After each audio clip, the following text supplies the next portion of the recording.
주님께서 위로하신다고 오늘 말씀에서 말씀하시죠. 오늘 말씀 보시면은 제자들에게 말씀하십니다. 너희들은 근심하지 말라고 하세요. 근심하지 말라. 그 말은 무슨 말이죠? 제자들이 근심했다는 말이에요.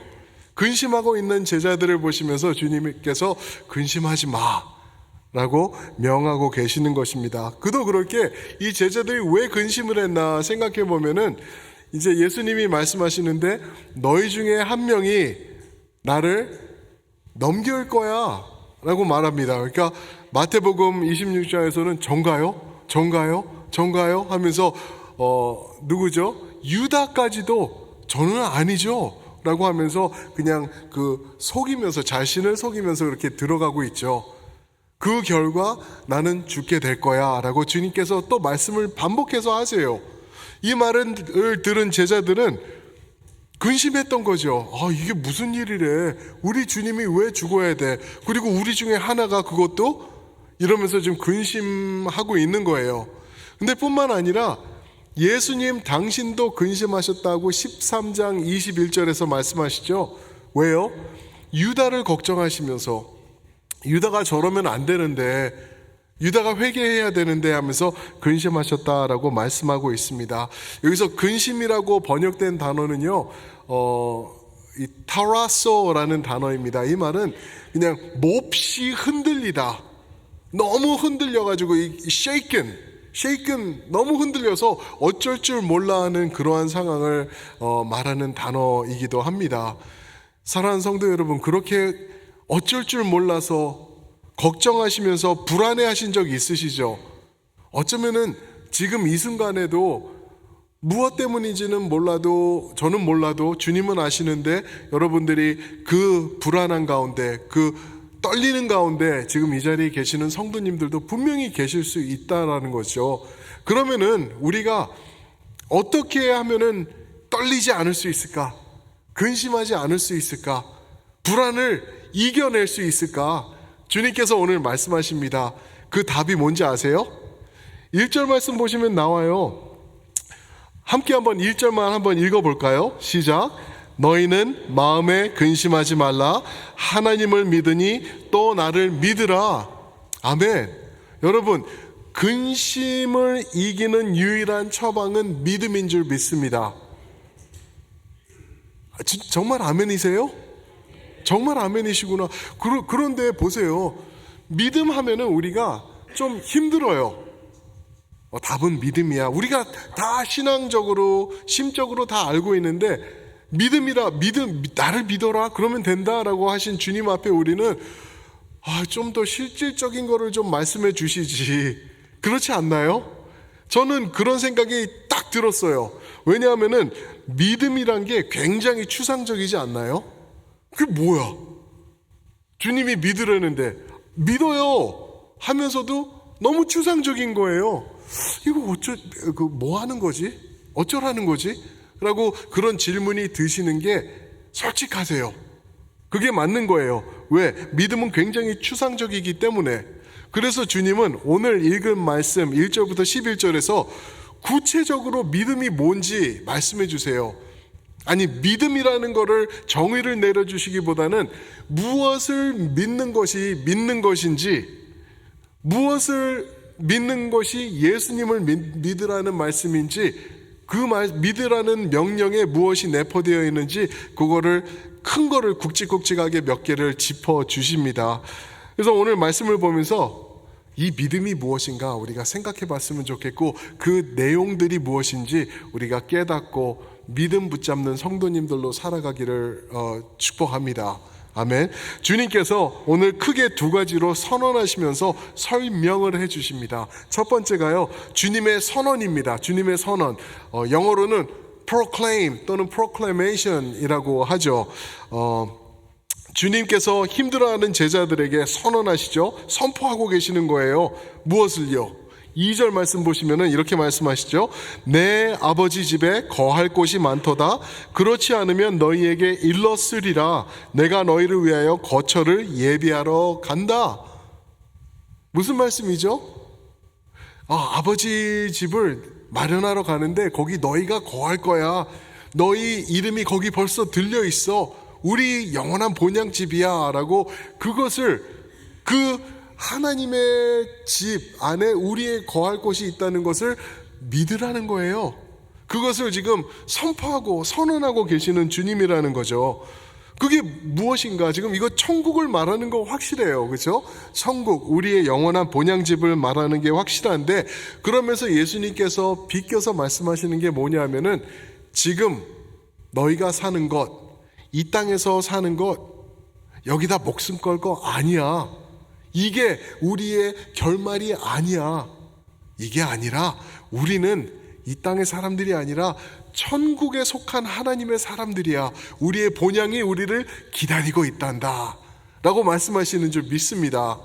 그렇게 말씀하시면서 우리에게 이 땅에다 목숨 걸지 말라는 거예요. 여러분, 치열하게 살고 계시죠? 그죠? 그렇게 사셔야지 돼요. 안 그러면은 살 수가 없더라고요. 그리고 경기는 갈수록 힘들어지고 있지 않나요? 누가 글을 쓴 거를 보니까 LA 계시는 분인데 북창동 순두부를 자기가 80년대 후반에 먹었을 때는 아내랑 둘이서 먹을 때 10불 갖고 가면은 3불 49센트 두 개로 해가지고 팁을 내고 텍스도 내고 일부를 거실러 왔대요. 지금 10불 드릴 테니까 순두부 드실 수 있으신 분, 절대 택도 없어요. 순두부 2명이서 먹으려면 40불 나오지 않나요? 팁 내고 그러고 있어요. 이게 몇 배가 뛴 거예요. 이렇게 살기 어려운 세상이 되어가고 있어요. 재정적으로 많은 압박, 치열함 없이는 살 수 없는 세상으로 변하고 있어요. 그런 우리에게 주님께서 외칩니다. 목숨 걸지 마. 이 땅은 아니야. 너도 알지? 여기다 소망 둘 수 없겠지? 우리의 영원한 본향은 천국이야 라고 말씀하시는 것입니다. 그렇게 말씀하실 때 이제 예수님께서 4절 말씀을 더하시면서 말씀을 하세요. 내가 어디로 가든지 그 길을 너희가 아느니라 라고 말씀하세요.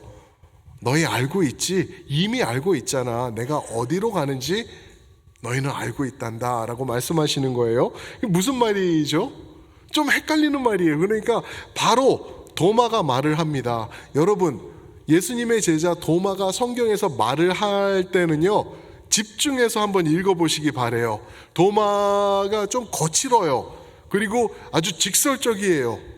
그리고 좀 이렇게 좀 이해하기 힘든 면도 없지 않아 있는 게 도마이기도 해요.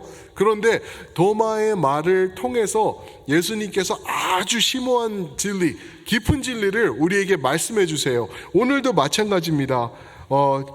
도마가 말합니다. 5절, 주님 어디로 가는지도 모르는데 하물며 주님이 가는 길을 우리가 어떻게 알 수 있겠습니까? 라고 반문을 하죠. 답답해 죽겠다는 거예요. 주님 모르겠습니다.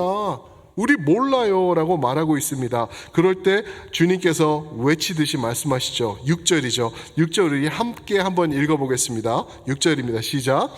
예수께서 이르시되 내가 곧 길이요 진리요 생명이니 나로 말미암지 않고는 아버지께로 올 자가 없느니라. 유명한 말씀이죠. 예수님께서 말씀하십니다. 주여 우리 길 몰라요. 어디로 가시는 거냐고요 라고 지금 답답해하는 도마에게 답을 명확하게 주고 계세요. 내가 길이잖아. 내가 길이라고. 그러면서 진리요 생명이다 라고 말씀하세요. 그래서 우리가 이 6절 말씀 유명한 말씀이고 우리가 잘 아는 말씀인데 외우기도 하는 말씀인데 생각해 보면은요, 우리는 예수님은 세 가지시구나. 길, 진리, 생명 세 개구나 라고 생각하는데 그게 아니에요. 오늘 말씀의 문맥상 볼 때는 예수님은 길이다 하나를 말씀하고 계시는 거예요. 내가 길이야. 왜 내가 길인지 두 가지로 부연 설명을 하시는 거죠. 내가 길인 이유는 진리이기 때문이야. 그리고 또 무엇? 생명이기 때문이란다 라고 말씀하고 계시는 것입니다. 길이라는 거예요. 내가 길이야. 나밖에 없어. 그래서 사도행전 4장 12절에는 이렇게 말씀하시죠. 다른 이로서는 구원을 받을 수 없나니 천하 사람 중에 구원을 받을 만한 다른 이름을 우리에게 주신 일이 없다라고 말씀하십니다. 사랑하는 성도 여러분, 천하 하늘 아래 이 지구 위에 다른 구원자가 없다라는 거예요. 여러 종교들이 있어요. 여러 무슨 선인들이라고 말하는 사람들, 거룩한 사람들이라는 사람들이 있는데 아니라는 거예요. 그 누구를 통해서도 구원은 이루어지지 않고 그 누구를 통해서도 하나님 앞으로 그 본향집에 들어갈 수 있는 사람은 한 명도 없다. 오직 예수 그리스도밖에 없다라고 말씀하고 계시는 것입니다. 믿으십니까, 여러분? 아멘. 아멘. 근데 이게 큰 문제가 되지 않나요, 세상에서? 요즘 특히 더 그렇지 않나요? 요즘 포스트모던이라는 말도 이제는 하지도 않아요. 그것도 지난 거예요. 포스트모던 때 그냥 모든 게 다 무너졌다라고 이제 신학교에서 배울 때도 배우고 그랬는데 이제는 그 시대도 지났어요. 그래서 진리란 어느 한계라고 말하는 그 자체가 틀렸다라고 얘기를 하는 세상, 그게 포스트모던이었는데 이제는 그것도 지나서 그냥 다 망가져버린, 어떻게 설명할 수도 없는 세상으로 바뀌었다라고 말하고 있죠. 그래서 이 세상에 나가서 여러분 사람들에게 우리가 이런 얘기를 합니다. 예수님이 길이시고요, 진리고 생명 되세요.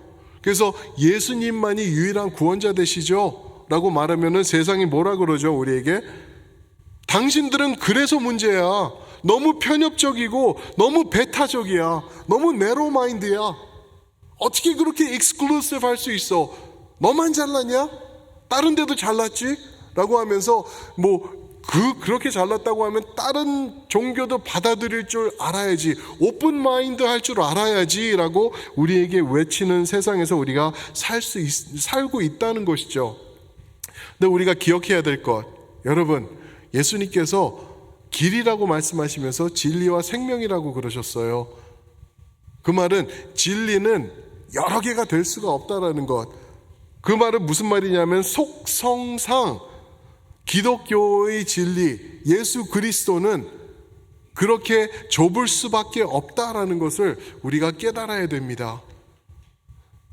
우리 그래도 타 종교도 좀 포용하자, 받아들이자, 우리 다른 교회들도 우리 함께 하자, 그러면서 이제 원불교 교회네, 거기도 같이 하자, 우리도 같이 하면서 우리가 핵심이 되는 진리가 무엇인지 우리가 하나 되자. 그럴 수 있을까요, 여러분? 모슬림들 사랑해야 되죠. 힌두교 정말 사랑해야 됩니다. 예수님이 사랑하라고 그러셨어요. 그런 사람들 찾아가라고 말씀하셨어요. 그러나 우리의 진리를 비하하면서 대충 섞어가면서는 할 수 없다라는 것을 우리가 성경을 통해서 볼 수 있습니다. 마태복음 7장 14절에서 말씀하십니다. 생명으로 인도하는 문은 좁고 길이 협착하여 찾는 자가 많다 적다. 적대요. 온 세상이 배타적으로 말할 수밖에 없대요. 온 세상이 우리를 향해서 너희는 편협하다라고 말할 수밖에 없대요. 마치 하나님이 가슴 아파하시면서 이게 진리인데, 길은 딱 하나밖에 없는데, 그들에게 우리가 외칠 길은 예수의 이름밖에 없는데 라고 말씀하시면서 많이 찾지 않을 거야. 너희도 힘들 거야. 그런 진리를 붙잡고 살고 그 길을 위해서 걸어간다고 하면은 분명히 너희도 어려움을 당할 거야 라고 말씀하시는 듯 이렇게 우리에게 다가오고 계시는 것이죠. 만약에 여러분들이 이게 불편하셔가지고요, 예수님이 길입니다, 그리고 다른 길도 있을 수 있어요, 아주 최선을 다해서 내 힘을 다해서 솔직하게 찾으면은 천국 갈 수 있을 거예요 라고 만약에 그렇게 말하신다고 하면은 여러분들 그게 왜 문제인지 아세요? 그거는 우리에게 길이 되시기 위해서, 진리와 생명이 되시기 위해서 십자가를 지신 예수님을 모독하는 거라는 거죠. 다른 길이 있다고 하면은 내가 간절하기만 하면은 천국 가는데 굳이 예수님이 왜 죽으셔야 되냐는 거죠. 근데 예수님이 우리를 위해서 십자가 짊어지셨을 때는 이것밖에 없다? 이것밖에 없어. 그래서 너를 위해서 내가 십자가를 지는 거야. 그런데 우리가 됐고요, 예수님. 저 사람 좀 받아줘야 되잖아요. 저 사람도 좀 이해해주고 우리가 편협해지고 그러면 안 되잖아요. 라고 만약에 외친다고 하면은 사랑하는 성도 여러분, 그건 예수님의 십자가에 대한 모독이라는 것을 우리가 깨달아야 될 줄 압니다. 그래서 주님께서 아버지께로 가는 길은 오직 당신밖에 없다. 그리고 그 진리를 붙잡을 때, 그 진리를 통해서 아버지의 본향, 집에 내가 거할 곳이 마련되고 있다는 것, 그것을 믿을 때 우리는 근심으로부터 이겨낼 수 있다라는 거예요. 어떤 근심인지 저는 잘 모르겠어요. 살다 보면은 이런저런 근심 많지 않나요? 재정적인 것, 자식들 문제, 관계적인 문제, 그죠? 질병, 너무나 많을 거예요. 근데 그런 모든 근심들을 통틀어서 주님께서 나를 믿으면은 너 거기서부터 자유해질 수 있단다라고 우리에게 외치고 계시는 것입니다. 그런가 하면은 또 하나 근심을 이길 수 있는 방법을 주님께서 설명을 해주세요. 설명을 해주십니다. 프레젠테이션을 해주세요. 이번에는 아까는 어떤 제자가 예수님께 질문했죠? 도마였죠. 도마, 그죠? 이번에는 빌립이 예수님께 답답함을 호소합니다. 8절입니다. 8절 보시면은 빌립이 이르되 주여 아버지를 우리에게 보여주옵소서 그리하면 족하겠나이다. 예수님 아버지 좀 보여주세요. 그러면은 될 것 같아요. 그러니까 예수님이 마음이 얼마나 답답하셨을까. 아마 이 상황을 그려보면은 아마 예수님이 발 다 씻기고 이제 식사도 끝나고 대화하고 있는 가운데 이 질문이 나왔을 때 빌립을 이렇게 쳐다봤을 것 같아요. 그러면서 한숨 푹 쉬지 않으셨을까? 빌립아, 아직도 모르겠어? 아직도 모르는 거야? 아직도 이해가 안 되고 있는 거야? 아버지와 나는 하나야. 아버지와 내가 하나라니까. 내가 너희에게 전한 말들, 그 진리의 가르침들, 그리고 내가 행한 모든 표적들, 이거 내 안에 계시는 아버지께서 하신 거라는 걸 아직도 모르겠어? 라고 예수님께서 말씀해주고 계시는 것입니다. 여러분, 요한복음을 보시면은요, 요한복음에 여러 가지 아주 심오한 진리들이 있죠. 근데 그 중에 계속 반복되는 진리가 또 하나 있는데 그게 뭐냐 하면은 그거는 바로 예수님 당신께서 아버지 하나님과 동등하시다는 것. 기억하시죠? 그죠? 계속 반복해서 그 말씀을 하고 계세요. 그것 때문에 결국 5장에서 보시면은 18절에 예수님께서 이제 생명의 위협을 그때부터 받기 시작하셨죠. 아니, 더 일찍 들어간다고 하면은 첫 장 첫 절부터 주님께서 하시는 말씀이 나와 아버지는 하나야. 우리는 동등하다. We're equal 이라고 말씀을 하세요. 1장 1절 한번 보실까요? 한번 함께 읽겠습니다. 시작. 태초에 말씀이 계시니라. 이 말씀이 하나님과 함께 계셨으니 이 말씀은 곧 하나님이시라. 아멘. 이 말씀이 14절 가니까 육신을 입으신대요. 누구실까요? 예수님이시죠. 태초에 말씀이 계셨대요. 와, 말씀이 계셨고 그 말씀이 하나님이시래요. 예수님이 하나님이신 것 여러분 믿으십니까? 아멘, 아멘. 예수님이 하나님이시라고 지금 여기다 말씀해주고 계시는 거예요. 그러면서 그 다음에는 이제 요한복음을 지나가면서 계속 예수님께서 나는 이라는 말씀을 쓰세요. 이게 참 한국말로는 굉장히 이 표현이 드러나지 않는데 이 헬라어로 보면은 에고 에이미라는 말이에요. 이 말은 뭐냐면은 그냥 I am, 영어로는 I am으로 translate 되는데 있는 그대로 번역을 하면은 I am 두 번 말씀하시는 거예요. 그러니까 한국말로 한다고 하면은 나는 길이요 진리요 생명이니 라고 지금 말씀하고 계시는 거예요. 무슨 말이냐면은 출애굽기 3장 보시면은 모세가 떨기나무에서 하나님의 음성을 듣고 하나님 앞에 나오게 될 때 하나님 저 못해요. 내가 누구라고 합니까? 누가 나를 보낸다고 해요? 나 이제 나이도 80이에요 라고 할 때 하나님께서 내가 너를 보낸다고 말해라. I am 나는 스스로 있는 자이니라 라고 말씀하십니다. 그거를 우리 번역으로 하면 야훼라고 하죠. 여호와. 그 말씀을 예수님께서 지금 요한복음에서 7번 반복하고 계시는 거예요. 나는 하늘의 떡, 나는 문, 나는 생명, 나는 길, 나는 진리 이러면서 말씀하고 계시는 게 6번째로 드러나는 게 오늘 6절 말씀이에요. 다시 한번 예수님께서 나와 하나님 아버지는 동등하다는 것을 6절에서 말씀해 주고 계시는 것이죠. 여러분, 예수님 하나님께서 가장 싫어하시는 게 뭘까요? 십계명에도 들어가 있는 것. 하나님을 이렇게 비교할 수가 있나? 라고 하는 것. 뭔지 아시죠? 우상숭배예요. 여러분 집에 우상 있으세요? 아니요. 제가 그래도 안수집사고 권사고 우리 집에 그런 거 없습니다. 없으셔야죠. 없는 게 맞아. 막 이렇게 호랭이, 코끼리, 이런 원숭이가 이렇게 받고 있고 이런 거 없어야 돼요. 촛불 켜놓고 그런 거 당연히 그렇죠. 그런데 많은 것들이 우상의 모습으로 우리 삶 속에 침투해 있는 거 아세요, 여러분? 많은 것들이 그래요.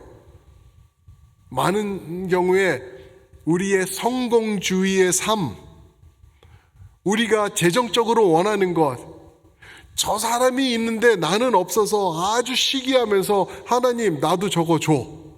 우상. 하나님보다 그게 더 커지는 거죠.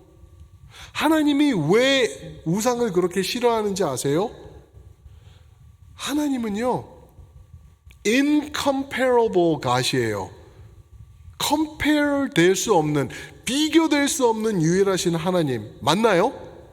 그 무엇과도 그 누구와도 비교할 수 없는 아름다우신 거룩하신 크고 위대하신 하나님이라는 거죠. 그런데 우리가 자꾸만 하는 게 뭐냐 하면은 자꾸만 하나님을 비하해요. 자꾸만 끌어다닌다는 거예요. 끌어당기면서 요 작은 것, 내가 가시적으로 원하는 것, 내 손에 들어올 수 있는 것으로 바꿔놓고 있어요. 그게 우상 숭배예요. 제가 좀 더 정확히 심각하게 말씀을 드려볼까요? 이 시간 여러분들이 우상 숭배적으로 지금 예배하고 계실 수도 있는 거 아세요? 어떻게 내가 그럴 수 있을까요? 나는 하나님 예배하는데 아니요.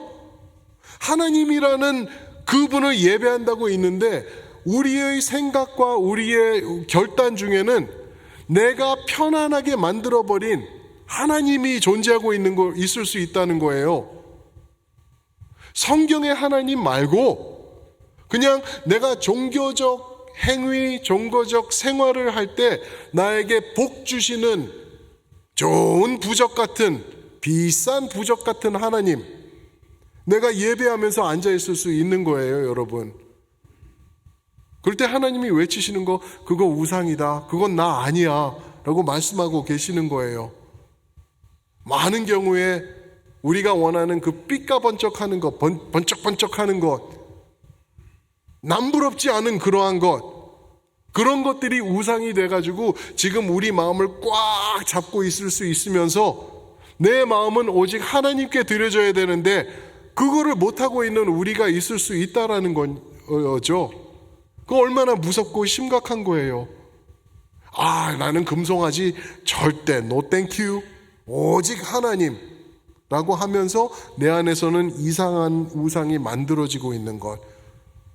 나를 괴롭히지 않는 하나님, 너무나 진리를 세게 말해가지고 내가 심적 부담이 생기지 않도록 나를 편안케 해주시는 나의 하나님. 하나님 말씀은 너무 편협적인데 조금 더 오픈드 마인드 해가지고 아주 파퓰러한 나의 하나님. 사랑하는 성도 여러분, 우상 숭배하고 계시나요? 나만의 신을 모셔놓고 우리는 그 신을 갖다 여호와라는 이름을 얹혀서 부르고 있지는 않는지 우리가 잘 확인해야 될 줄 믿습니다. 세상이 하나님 보여달라 그럴 거예요. 그럴 때 여러분들과 제가 삐까번쩍하고 번들번들한 그러한 우상을 보여줄 수는 없는 거예요. 우리가 세상에다가 보여줄 수 있는 진리가 무엇이죠? 그 하나님이 누구시죠? 십자가의 예수 그리스도 뿐이라는 것 믿으시길 축복합니다. 쉽지 않은 거예요. 정말 쉽지 않은 거예요. 그래서 사도 바울이 고린도 후서에 우리에게 말씀하면서 도전 주는 게 있어요.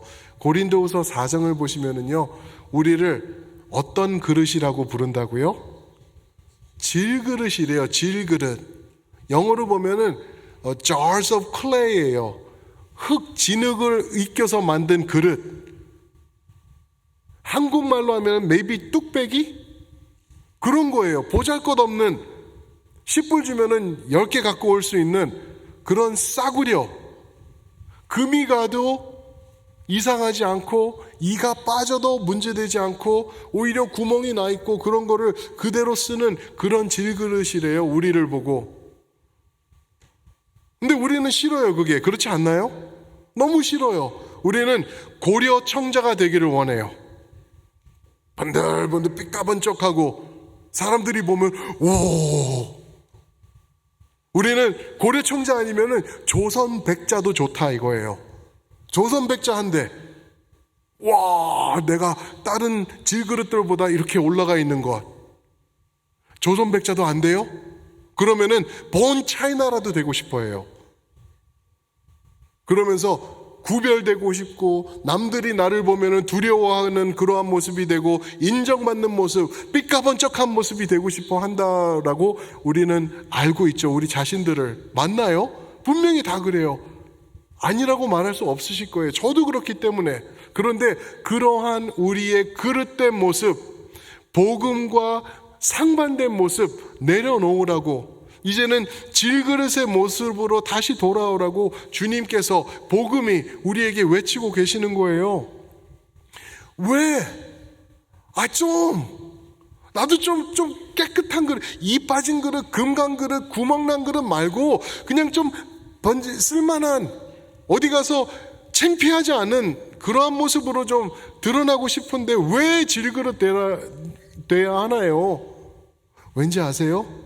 그 말씀 계속 4장을 읽어보니까 질그릇 안에 비교할 수 없는 보물이 들어있다는 거예요. 예수님이라는 거죠. 그 예수님이 여기 있는데 그 예수님을 드러내려면은 예수님을 담고 있는 이 그릇이 반짝반짝하면은 이 빛이 죽는다는 거예요. 내가 드러나고 나 중심적으로 되면은 예수님이 작아질 수밖에 없기 때문에 너는 질그릇이야. 너는 이가 빠져도 돼. 구멍이 숭숭 나 있어도 돼. 금이가 있어도 돼. 그러면 그럴수록 예수님의 빛이 더욱더 너를 통해서 발하게 될 거야. 믿으시면 아멘. 그거를 말씀하고 있는 거예요, 여러분. 성공 좋아요. 성공하지 말라는 얘기가 아니에요. 물질도 좋고 다 좋아요. 우리 꼭 필요해요. 순두부 많이 드셨으면 좋겠어요. 그런데 거기에 목숨 걸지 말라는 거예요. 내가 목숨 걸 것은 오직 예수 그리스도, 오직 예수님 붙잡으면서 그분 드러내면서 툭 부딪혀서 여기가 똑 잘라지면은 그거를 통하여서 예수님이 더 나오고, 이런 약한 질그릇, 약할 때 강함 되시는 그분의 아름다운 빛이 더욱더 드러나는 우리가 되길 주님의 이름으로 축원드립니다. 사랑하는 성도 여러분, 그게 복음의 진리예요. 그게 복음의 핵심이라니까요. 큰 빌딩, 화려함, 남부럽지 않은 떵떵거리는 소리, 교회는 그런 모습이 아니라는 것을 우리에게 계속 말씀해 주고 계시는 것입니다. 누가 이 말씀을 하셨다고요? 내일이면은 십자가에 매달려 죽으실 예수님이. 지금 목요일이잖아요. 그죠? 오늘 14장, 13장부터 목요일 밤이에요. 내일이면 십자가에서 죽으세요. 그런 그분이 여러분들과 저를 향해서 하시는 말씀이 너희 근심하지 마. 흔들리지 마. 너희는 괜찮아. 이런 약속들이 너희에게 있기 때문에, 너희에게는 복음이 있기 때문에, 아버지 집, 너희 집이잖아. 너희가 길을 알잖아. 나를 알잖아. 생명 너희 받았잖아. 그러면서 계속 반복해서 말씀하고 계시는 거예요. 그래서 오늘 말씀 1절과 11절 말씀을 보시면은 나를 믿으라, 나를 믿으라 반복해서 말씀하세요. 아, 예수님밖에 없구나, 예수님밖에 의지할 수 없구나라는 것을 우리에게 말씀해 주고 계시는 것이죠. 사랑하는 성도 여러분, 그렇지만 여러분들과 저는 이 세상을 살아가면서 많은 근심들을 접하게 될 거예요. 의사가 갑자기 체크업을 했는데 빨리 병원으로 들어오라고 전화가 왔어요. 그럼 철컹, 그죠? 그런 근심이 있을 때 어떻게 할 거라는 거죠. 아, 큰일 났다. 보험 좋은 거 들어놓을 걸. 아, 큰일 났다. 어떤 약을 먹어야지 되지. 이게 아니라 흔들리지 않게 나를 붙잡고 계시는 예수님, 내가 예수님 믿습니다. 이 상황 가운데서도 주님께서 나를 지켜주고 계시죠. 그렇게 하는 것, 그게 성도의 모습이고 근심을 이기는 믿음의 사람인 줄 믿습니다. 이 시간 우리 다 함께 일어나셔서 그 하나님을 우리 노래하면서 찬양하면 좋겠습니다. 아무것도 두려워하지 말라고 말씀하시는 주님을 우리 큰 소리로 전심으로 우리 찬양하겠습니다.